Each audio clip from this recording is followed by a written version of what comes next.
tey man dama gëm ne on a un autre mot à dire tey man docteur Amadou Alima Gueye Papis dama gëm ne incha allah en 2027 dañoo bëgg a bokk wala boog dama bëgg a bokk ànd ak ñi nga xam ne ñoo gëm Joal Fadiouth pour que ñu fexee Joal Fadiouth nekk beneen Joal Fadiouth boo xam ne bañ daan gis.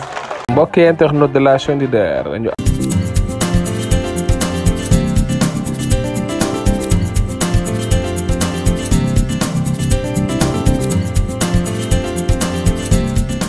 tey nag fii ma taxaw mooy CM Lamine Senghor école bi nga xamante ni vraiment presque ñi nga xamante ni dëkk nañ Joal ñu bëri jàngee nañ fi nekkoon fi nag doon fi suivre benn formation boo xamante ni macha allah formation bu am njëriñ ki ñu ko offrir woon mu nekk Papis Gueye ak ñi nga xamante ni ñoo ñu ko doon defal nga xamante ni mu ngi tudd monsieur Faye ak madame Faye ñu ngi leen di ñaanal jàmm di leen remercier. mënuñoo wax te waxuñu formation bi lan la porté woon ci audiovisuel la porté woon ak communication ñun ñi nga xamante ni ñoo nekk ci média bi nekkoon fi gis nañ njëriñ bi mu ñu amal.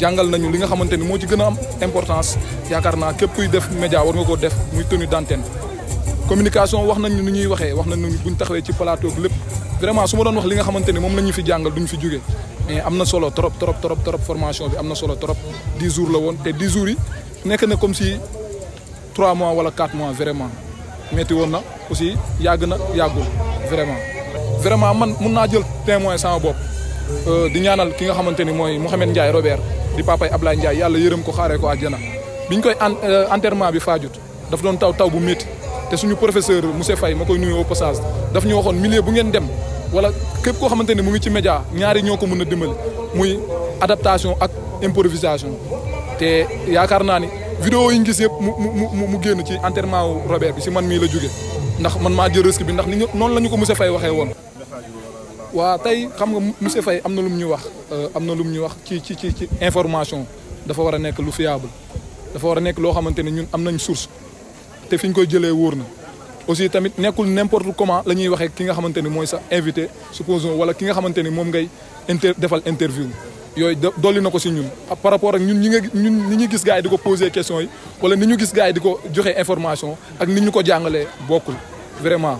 te am na solo trop loolu yaakaar naa moo nekk éthique et déontologie yaakaar naa loolu mu nekk lu am solo loo xamante ni tey jii nii jëlee nañ ko ci formation bi niñ ko doon gisee donc ñun sax doon nañ sa def erreur di ko poser ay questions à travers suñu seen YouTube Zamkhin TV vraiment ñu wax nañu du nii nee la.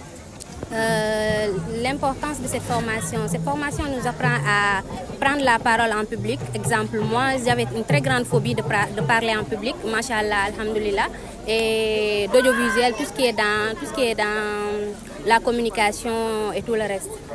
La formation a été très importante, machallah, surtout pour nous les filles de Joal Fadiouth, parce que c'est très difficile pour nous d'avoir un emploi, de réaliser nos rêves, parce qu'on nous dit souvent, quand tu veux quelque chose, il faut te battre pour ça, et on dit alhamdoulilah, et merci à Dr Gueye de nous avoir permis d'avoir l'occasion de faire cette formation, et ça nous a permis aussi de nous connaître. Exemple, Zam, je ne le connaissais pas, il était dans le milieu du média, et Inch'Allah, je sais qu'on va pouvoir s'entraider. Comme je le disais tout à l'heure, la communication, une chose très importante dans la vie, la confiance en soi que nous a appris M. Faye, je le remercie de passage, et Mme Faye en retour. Et c'était ça là. C'est très important d'avoir une maîtrise de ce qu'on fait, on ne fera pas d'erreur. Je dirais à tous les jeunes qui veulent faire de la télécommunication, tout ce qui est dans le média, d'aller faire la formation, elle est très importante. Tu ne pourras pas faire des erreurs. Alhamdulillah. Oui, les autorités qui ont les moyens et les possibilités d'aider les jeunes, qui leur aident, parce que la jeunesse est l'avenir et le futur. Si vous aidez la jeunesse, vous avez aidé votre population. Et je remercie Dr Gueye encore une fois pour cela, parce qu'Alhamdulillah, il nous a aidés. Et je sais qu'Inch'Allah, on pourra réussir avec lui.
di commencer sama allocution par nuyu honorable Mamadou Lamine Diaité Mamadou Lamine Diaité ma bëgg ñu tàccul ko bu baax parce que bu fekkoon ne dañuy parti Pastef au niveau du département dafa nekk loo xam ne dañ ko doon def par cër man je sais que parti bi bu fekkee ne installé wu na fii au niveau du département du ma ne 100% yëpp yow la mais docteur je sais que te ñi nga xam ne aussi yàgg nañ ci Pastef xam nañ ne plus de 75% de l'installation du parti fii li tax mu ancré au niveau du département yow la. depuis lors gis nañ ne sonnoo tayiwoo ñu ngi lay jaajëfal yow ak sa délégation di nuyu aussi la JPS je pense que yàgg naa ko wax Ismaïla Ousmane ak JPS au niveau de la commune nee naa leen yéenay les fers de lance du parti Pastef maanaam tey lépp lu parti bi am dama gëm ne JPS la ñu leen di remercier di leen jaajëfal te aussi gis nañ seen taxawaay maa ngi remercier aussi sama papa yi fi toog à commencer par le maire Boucar Diouf di remercier samay famille sama xarit ñëpp ñi nga xam ne ils ont fait le déplacement je pense que tey bu fekkee ne li nga xam ne moo ñu fi dajale warul yem rek ci distribution je pense que dafay nekk loo xam ne engagement la bu jeunesse Joal Fadiouth wone maanaam engagement boo xam ne mooy jeunesse bi dañoo wane ne ñoom bëgg nañoo fermé wu gëm nañ seen bopp te ils veulent aller de l'avance te loolu aussi dama jàpp ne ñun buñ nekkee ndaw màggee Joal def lépp suñuy humanité à Joal yoon la tey bi suñu yàlla dénkee tuuti ñu mën a gëstu suñu ay rak teg leen parce que tey le projet Pastef bi ñuy wax yëpp mënul dem sans la formation et sans la qualification de nos jeunes et de nos femmes.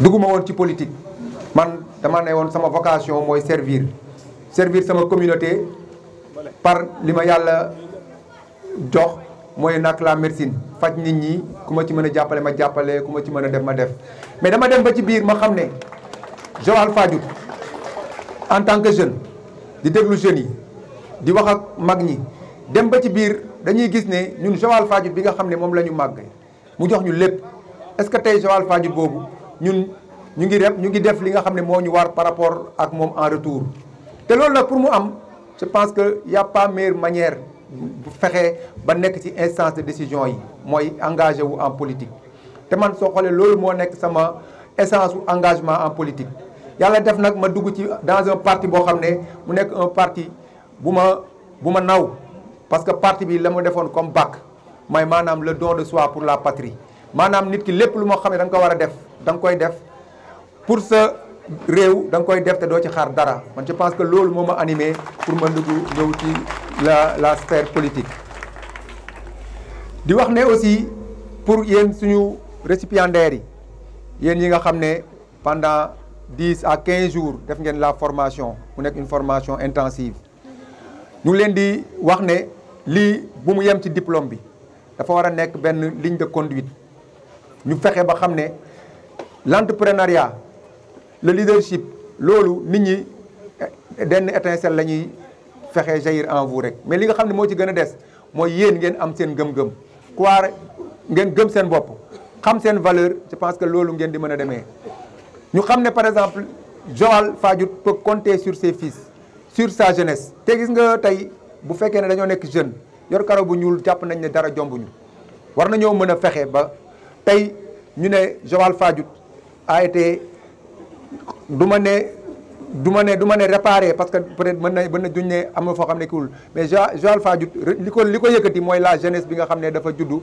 entre 1980 ba kii nii parce que mën na nekk ñu fexe ba entre jeunes ñun ñooy mën a xam par exemple li nga xam ne moo doxul fexe ba par exemple teg ci suñu tànk lépp li nga xam ne par exemple mën nañ ko pour fexe ba suñu commune gën a jëm kanam tey soo xoolee li nga xam ne moo gën a tax ñu engagé wu en politique tey bu fekkee ne côté Joal Fadiouth fi ñu nekk nii gis ngeen le décor ci gannaaw xaw na triste tuuti ñu sommes à 200-300 mètres de la mer mais pourtant gis nañ ne fii mi ngi taa te c'est le même constat fépp ci Joal ñu xam ne suñu dëkk nekk na dëkk boo xam ne war nañoo mën a gën a gis par exemple la jeunesse gën a gis les acteurs politiques ñu xamee ñu par exemple Pastef ñu def une autre politique maanaam une politique autrement mooy politique boo xam ne dañuy amal suñu askan njëriñ te loolu aussi mën na nekk mais je pense que il faut juste y croire bu ma jógee ci foofu damay wax par rapport à la jeunesse bi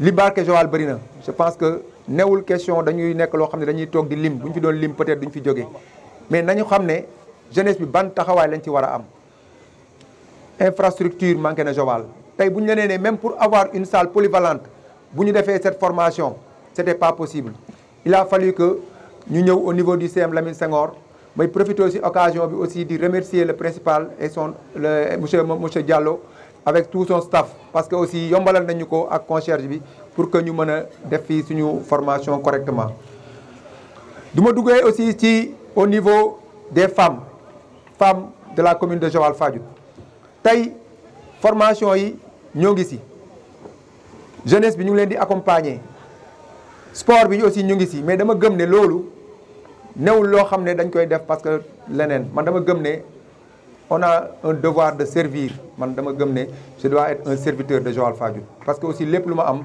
commune de Joal Fadiouth moo ma ko may.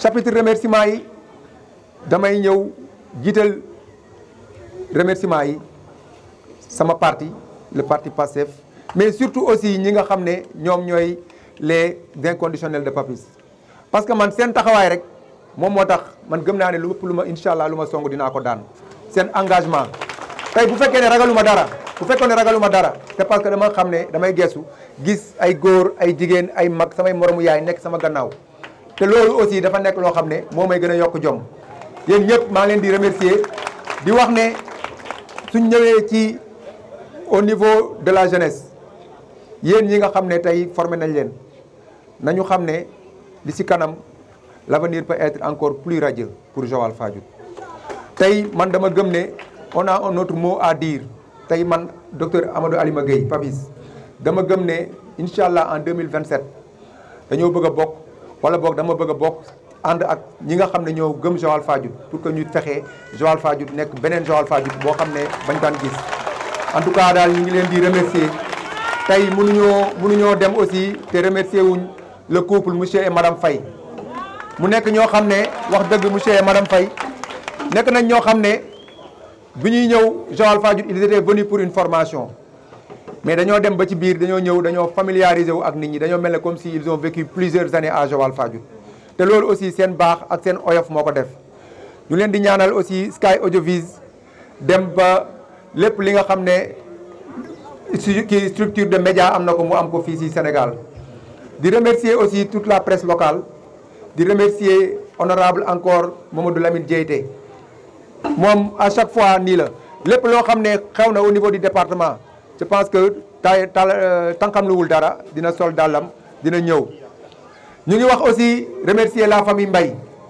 mooy famille tonton Lamine Mbaye parce que gis nañ aussi seen taxawaay suñu ot yi bi ñu ñëwee ñoom ñoo leen jëloon en charge di remercier aussi Rokhaya Youm parce que moom c'est une jeune joalienne mu def la formation au niveau de Rufisque bu dem defee formation ba pare mu ne lii kat c'est très intéressant bëgg naa ko def fexe mu yegg au niveau de la commune de Joal Fadiouth bi mu ñëwee bu wax ma ko mu ne man de damaa def benn formation boo xam ne c'est très intéressant te yaakaar naa ne war na mën a intéresser la jeunesse de Joal Fadiouth ma ne ko quel type de formation mu expliquer ma ne ko tu trouves que c'est très intéressant mu ne ma billaay c'est très intéressant ma ne ko lan mooy les conditions mu wax ma les conditions encore remercier waale aussi ñoom monsieur Faye parce que dañu ko nangul avec facilité parce que instant bi nii normalement le mercredi dañoo war a démarrer je pense un séminaire xaw ma jeudi à Sédhiou mais malgré tout que xatoon na ñu fexe ba dugal une date pour Joal Fadiouth encore une fois monsieur Faye ñu ngi leen di remercier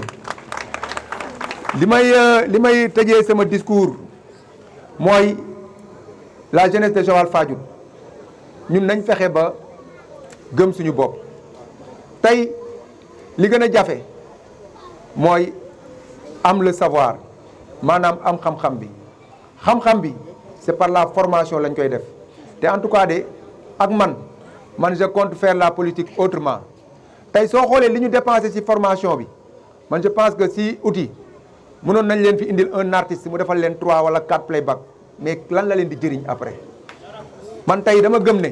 ay ca tàccu ba ko waay. man dama gëm ne mënuma nekk un jeune di liggéey yàlla mi may suturaal mu am sama ay drak yoo xam ne nekkuñ ci dara ma leen di xiir ci foo ak leneen naam du ma ne foo baaxul de parce que day fekk nag foofu ñu fekk am lu ñu def ba pare pour mën a foo mais man dama gëm ne en jeunesse Joal Fadiouth nañu gën a gëm suñu bopp gën a xam ne par exemple l'entrepreneuriat mooy doxal réew l'État ne peut pas tout donner te nag avant entrepreneuriat bi il faut d'abord la formation en tout cas daal maa ngi remercier ñëpp.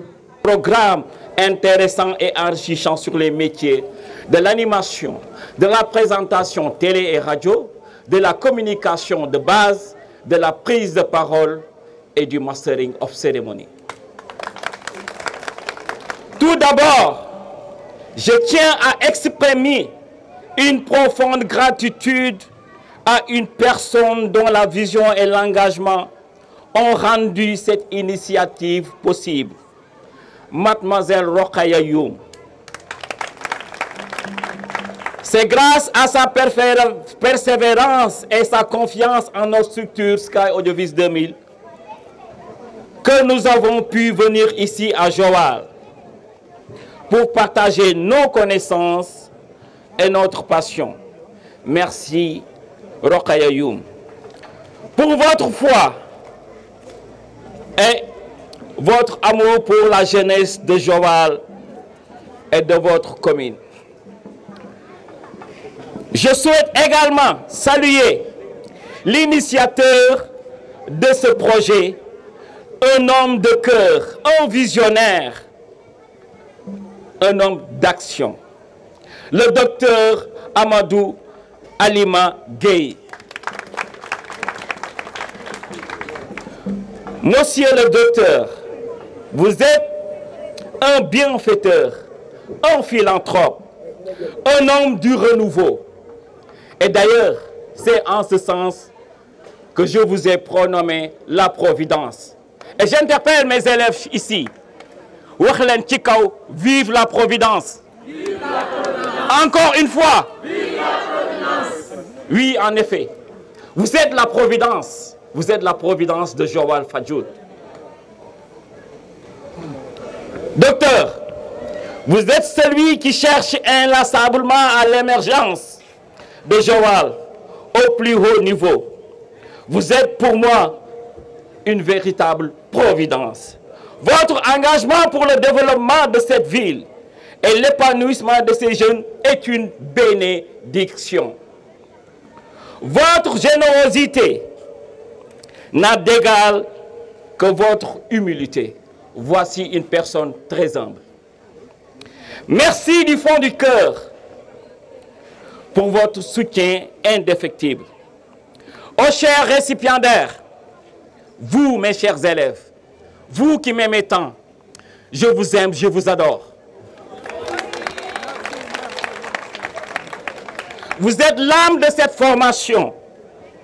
Pendant plusieurs jours, vous avez fait preuve de discipline, d'enthousiasme et d'une soif d'apprendre remarquable.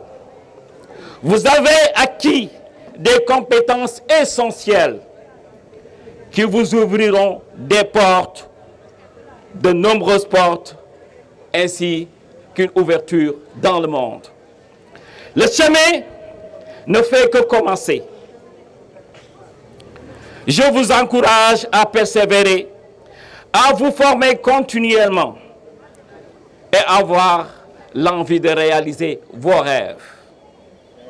Le micro, la caméra, la scène sont désormais vos outils. Utilisez-les pour raconter des histoires, pour informer, pour divertir et pour donner une voix à ceux qui n'en ont pas. L'avenir est entre vos mains. Saisissez-les avec audace. Enfin, je ne saurais terminer sans remercier la merveilleuse population de Joal Fadiouth. Veuillez m'excuser, j'ai des problèmes de vision. Vous nous avez accueillis avec une chaleur, une générosité qui nous vont profondément au cœur. Votre hospitalité a rendu notre séjour non seulement productif, mais aussi inoubliable. Merci d'avoir fait de Joal une maison le temps de cette formation. Nous nous sommes sentis comme chez nous. Félicitations encore à tous. Félicitations à vous les récipiendaires. Félicitations à M. Amadou Alima Gueye, sa famille et ses invités. Je vous souhaite bonne chance, bonne réussite. Merci beaucoup. Merci beaucoup. Monsieur Faye, encore une fois. Mon devoir de père. Quand un fils est sur une piste, il est important qu'en tournant la tête, qu'il aperçoive l'ombre de son père. C'est cela la raison profonde de ma présence ici. Mais je suis très satisfait de ce que tu entreprends. Vous savez, le patriotisme, ce n'est pas des mots retentissants, ce n'est pas de belles phrases, c'est une attitude, une manière d'être et de faire, individuelle, collective, au quotidien. Donc, être patriote, c'est être un homme pratique, menant des actions concrètes au profit de tout ce qui fait la grandeur de sa patrie. C'est pour cela que je suis heureux, pas seulement parce que je suis enseignant, mais je suis heureux que tu optes pour le renforcement des capacités des ressources humaines de ce pays. Il n'y a pas d'investissement plus méritant que celui qui va dans l'amélioration de la qualité des ressources humaines, les hommes et les femmes sur qui le pays va compter pour se développer. Et c'est en cela que je salue l'option de miser et d'investir dans la formation. Mesdames, Messieurs les récipiendaires, je vous félicite d'avoir donné du temps à cette session de formation. Je vous félicite d'avoir été régulier et surtout d'avoir été à la hauteur de la formation qui a été donnée, c'est vous-même qui le dites, par un couple de Fayenne que je remercie et félicite au passage. Mais on a mis entre vos mains un outil extrêmement délicat, la communication. On s'amuse un peu à parler de premier pouvoir, deuxième pouvoir, troisième pouvoir. Il n'y a aucun pouvoir qui ne se soit adossé avec dextérité à la communication. Et on vient de vous donner des outils pour vous parfaire, pour vous perfectionner dans l'usage de la communication sous diverses facettes. C'est un outil extrêmement puissant. Mettre un outil puissant entre les mains de quelqu'un qui n'est pas formé est un réel danger. C'est pour cela que je salue vraiment cette formation et je souhaite justement qu'elle soit extrêmement profitable et que cela serve en premier le développement de cette commune qui a besoin de sa jeunesse. Je l'ai toujours dit, même vieillard, j'ai toujours opté pour la jeunesse, j'ai toujours cru en la jeunesse partout où je suis passé. Si je me sacrifie, c'est uniquement pour la jeunesse, dans le métier, dans toutes les activités. Je crois en la jeunesse et la jeunesse de Joal Fadiouth est une jeunesse généreuse, puissante, vivante, qui a besoin d'être motivée, qui a besoin de croire en elle. Et cet outil qu'on vous a donné en le perfectionnant est l'arme première pour faire de vous des communicateurs, et aucun homme, aucun parti ne peut réussir sans une bonne communication. Sachez ce que vous avez entre les mains. Encore une fois, je m'excuse de devoir improviser, je n'y m'y attendais pas. Mes félicitations, Papis. Je pense que je ne parlerai pas de ton père parce que je ne veux pas toucher les cœurs. Mais je pense que tu as beaucoup pris de ton papa, qui était un homme très généreux. Très généreux. Et sa plus grande générosité, il l'a manifestée dans ce qu'il avait acquis au plan professionnel. Donc une générosité intellectuelle exemplaire. Ce n'est pas étonnant qu'un de ses enfants aujourd'hui soit aussi généreux et soit toujours prêt à se donner sans attendre grand-chose de ce qu'il donne, sans calcul. C'est naturel. Et si un tel homme a des ambitions, il est normal qu'il les manifeste. Nous prions pour que le Tout-Puissant te guide vers la réussite et te fasse obtenir ce qui est mieux pour toi. Je vous remercie. Docteur Alima Gueye, avec la participation de toute son équipe. di tàmbali nuyu kilifa yu fi teew damay wax imam bu fi jóge sànq monsieur le maire Diouf, mesdames, messieurs les invités, mais aussi di nuyu le parti PASTEF ñu ko fi teewal yëpp. Je parle de la JPS avec à sa tête son coordinateur, son co-junior, accompagné de son adjoint Ismaïla Diop Faye. Di nuyu toute la section communale PASTEF de Joal Fadiouth.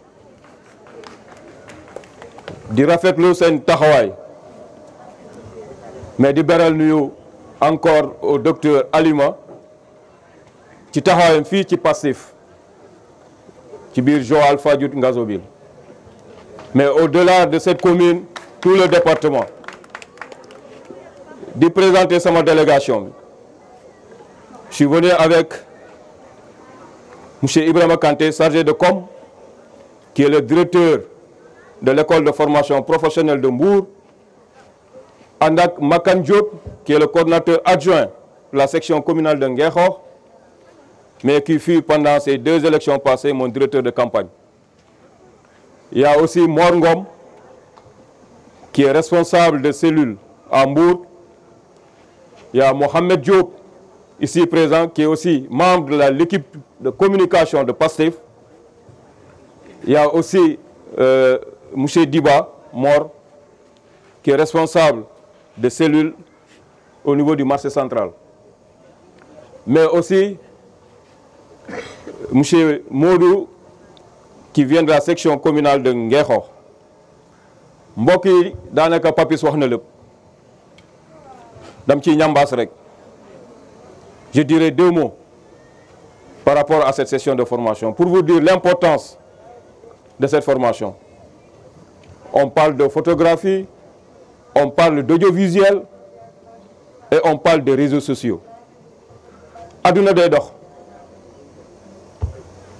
Dans les années 60, nous avons fait une guerre Vietnam, nous avons la puissance et l'impact de la photographie. Parce qu'il y avait un photographe de guerre, si je peux l'appeler ainsi, avec des soldats américains, nous avons une exaction. Mais l'image qui a choqué le monde, moi le petit enfant qu'on a gazé avec une arme à flamme, nous avons gazé. Et c'est l'image-là qui a vraiment donné une tournure à cette guerre. Pour vous dire l'importance de la photographie. Récemment, j'ai pris part à un exposé à mon musée de civilisation. faite par un photographe, un célèbre photographe, qui a retracé un peu le film sombre de l'histoire de ce pays entre 2021 et 2024. Mais bon, de faire tour salle, tu restes pendant des minutes sans parler. Ils ont craqué, tellement les images étaient choquantes. Benen bi moy ñëpp xam nañ phénomène immigration. L'image qui a choqué le monde entier, moi, le bébé qu'on a trouvé, bu chaviré ci benn navire, et son corps s'est retrouvé sur la plage. Et ça a été un signal fort pour l'Occident, qu'il faut tout faire pour maintenir les gens dans leur terroir en distribuant l'économie mondiale. Donc c'est pour vous dire l'importance de cette formation. Monsieur Faye, monsieur et madame Faye, je tenais vraiment à vous féliciter pour votre disponibilité, mais aussi pour votre passion à ce métier qui est très noble. La photographie, c'est de l'art. Je l'ai pratiqué pendant que j'étais étudiant. À mes heures libres, je faisais de la photographie pour avoir un peu d'argent, histoire de me prendre en charge. Et jusqu'à présent, j'ai mon appareil chez moi. De temps en temps, je me gagner pour aller à la recherche de belles images. Donc c'est un art très important où les gens gagnent leur vie avec beaucoup de dignité. Je reviens un peu sur Papis, comme l'appellent ses intimes. Am ngeen ku baax am ngeen ku baax dama bëgg ngeen may ko loxo bu baax a baax. Papis yàlla na la yàlla sàmm yàlla na la yàlla sàmm yàlla na la yàlla sàmm ñu xam Pastef Joal Fadiouth xam ne tu as beaucoup contribué pour Pastef Joal musoo ñu laaj dërëm musoo ñu xaar tu es toujours proactif te loolu dinaa ko céder devant tes pères dinaa ko céder devant tes parents dinaa ko céder parmi tes amis et fu nga teg sa tànk foofu la liggéey lu bëre wax tuuti ça a été toujours ma philosophie parce que jëf du nen rassure-toi que Joal te sera redevable loolu am naa ci yaqin. Au-delà de ton métier, mais tu as su construire avec l'équipe de Pastef Joal à tirer tout le monde vers la victoire. Je me rappelle les campagnes que je suis passé ici. L'engouement populaire moo fi gis mu dawoon sama yaram ma xam ne vraiment on est au bout du tunnel te yàlla ci mbaaxam jox nañu nguur tey et c'est de notre devoir de s'occuper des préoccupations des populations. Suñu kilifa au plus haut niveau ñu ngi def seen kéemtulaay kattan pour redresser le pays parce que dëkk bi nekkoon na fa sore ñu nekk assemblée di contrôler l'action du gouvernement xam nañ lu xew. Mais malheureusement, il y a des gens qui sont de mauvaise foi, qui instrumentalisent la population. Mais quand pendant 5 ans, 10 ans, di ko diaboliser, bu jotee ci nguur gi war nga noppi. Ta leneen xam ne ni les gens ont compris maintenant le message. Fii kenn dofatu fi. Kenn dofatu. Da ngay dugg ci àll bi, non maman te parle du projet. Man mi monté cellule xam naa ci dara parce que yàgg naa waxtaan ak askan yi ci biir village. Donc ñu ngi ci yoon et je demande à tout le monde d'être solidaire parce que réew mi bu ñu ko réussir fii la ñuy décoller ba faw parce que on a tout pour se développer tout je dis boo demee ci jéeri bi am nañ fu la yàlla may nga dem ci océan bi am nañu lu ñu fa yàlla may te yooyu ñoo commencé meñ mais il faut des hommes qui ont les mains propres. te yàlla dafa def le président Bassirou Diomaye ku ko xam son premier ministre Ousmane Sonko xam nañu ñoom alal taxu leen jóg lépp lu ñu def ci jaamu yàlla lañ ko teg te muy lu dëggu ci ñoom man mi côtoyé ñu ñaar ñooñu xam naa leen pour bañ a guddal di saluer vraiment les récipiendaires d'avoir su s'inscrire pour bénéficier d'une formation continue. Et c'est comme ça, il n'y a pas un âge pour apprendre. inscrivez-vous dans cette dynamique de se construire parce que ci référentiel bi on parle beaucoup des ressources humaines de qualité et ça passe par la formation. Président Sonko daf ci doon wax di wax la JPS surtout allez vous former parce que jour dina jot nañ jot ci nguur gi te bu boobaa dinañ soxla toutes les ressources humaines de ce pays pour ñu tabax réew mi di leen encourager di leen féliciter di leen remercier seen taxawaay et vous faire passer un message. Ne courez jamais derrière l'argent. Suivez votre passion.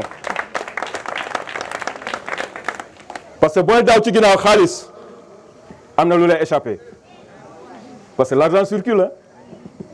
Mais lu ñu ci génnee c'est ça la créativité et ça c'est la passion moo leen koy jox moo tax lu ngeen nekk nañ ko gëm am ngeen ni mën ngeen cee réussir Inch'Allah Rabbi le pays va bouger fala amoon lu may daanele sama kaddu di remercier jotaay bi di remercier ñëpp ñu fi teew di ñaanal ñëpp ñibbi ci jàmm ak salaam jërëjëf